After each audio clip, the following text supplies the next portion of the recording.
Righto,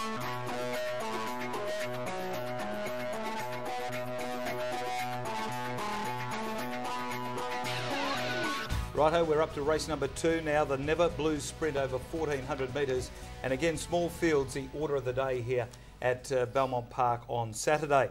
This particular race, we will have a look at the past runs of Aunt Dorothy. Again, we'll catch up with William Pike, Ravinia, Yellow Moon and Patrick Carberry, who will be steering Ravinia around for Trevor Andrews. A couple of other ones, Marty Overlock, who ran 8 of 9 at Belmont last start over the mile. Bit disappointing behind Battle Emblem. Shord Roche, who's just struggled to find her best form since she's come across from Sydney, when she's gone to the Neville Parnham stables. Lust for Dust, who ran 5th of 7 last start, beaten 5.5 lengths behind Exotic Knights. Then there's an interesting one called Caribbean Lady. She's having only her second start, resuming, after running 4th of 6, beaten just under 4 lengths at the Belmont Trials. And the other two, we'll keep a look at them in the replays. Yes, we go back now and have a look at Aunt Dorothy. We were on her this day. She looked home for the T-Money. Pike had dashed it around the field and made a mid-race move, but then in stall, ridden by the stable apprentice, Alan Kennedy, claimed her right on the line.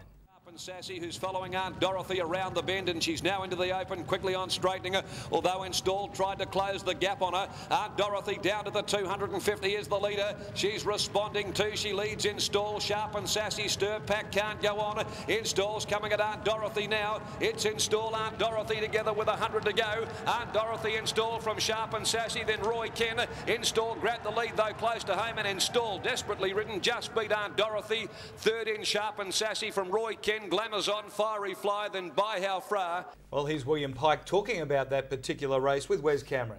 Very good effort last time out. I thought it was a great ride as well. You were back in the field in the early stages. There wasn't a lot of speed on and you decided to zip around. Yeah, they really backed this pace off too much, I felt. And I thought I'd take the opportunity to get myself in a better position, and everything was going well right until the line. Bobby McPherson's apprentice got you. Yeah, the stable apprentice beat the stable horse, so we're looking to turn the tables. Got a good draw, barrier 1. She's going to get the pie ride. Yeah, hopefully she'll get a nice run, but as we said, she's very difficult with the barriers. One day she'll fly out, other days she'll miss it. Depends what mood she brings to the races.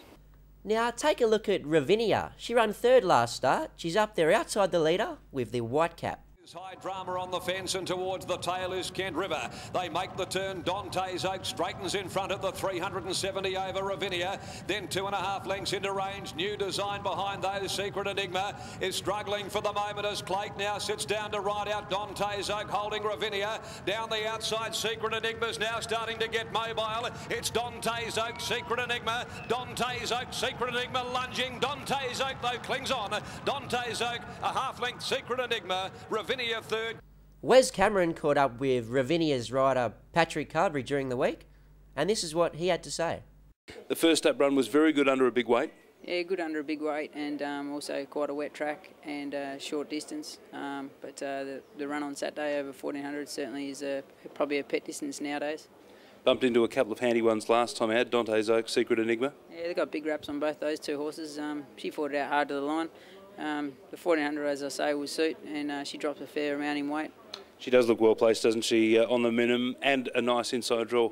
Yeah, 1400 is probably more to the key, I think, but she'll race right on the speed. Hopefully the track plays in our favour. Hopefully it doesn't get too wet, and I think she'll be in the finish.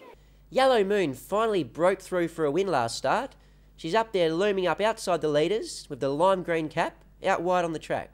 Some Secret dropping out near the fence, followed by Exhilarating, who's found himself a minute back from them. And then Sharbash struggling around the corner. They straighten, and Stars in My Veins first for home over Leitmotif. Arcade Game to third. Here comes Yellow Moon down the outside with Exhilarating. 175 to go, and Yellow Moon grabs the lead with Exhilarating in pursuit, but it's Yellow Moon in front with Exhilarating trying to run it down. Yellow Moon's got too big a break over Exhilarating, then Greta Bridge from last. It's Yellow Moon too good though. Well, selections here, Dion, for the Never Blues Sprint. Found it, I think it's a dead set race in 2. The 2 down the bottom. Ravinia looking for the 1400, had the 3, or this will be the 3rd run in. And Yellow Moon, I know you're away on the day, but she absolutely bolted in. And she was a wonderful win and hit the line really hard. Small field's going to suit her. She'll descend with a big finishing run. I'll go with Ravinia just ahead of Yellow Moon and Aunt Dorothy in for 3rd. 674. Same trifecta for me, Marty. Number 7, Yellow Moon, on top to win, off that strength of her win last start. To beat number 6, Ravinia. The 1400 metres is a slightly unknown distance for this youngster, but I think she's in form and she can run a place in this race. And to run third, number 4, Aunt Dorothy.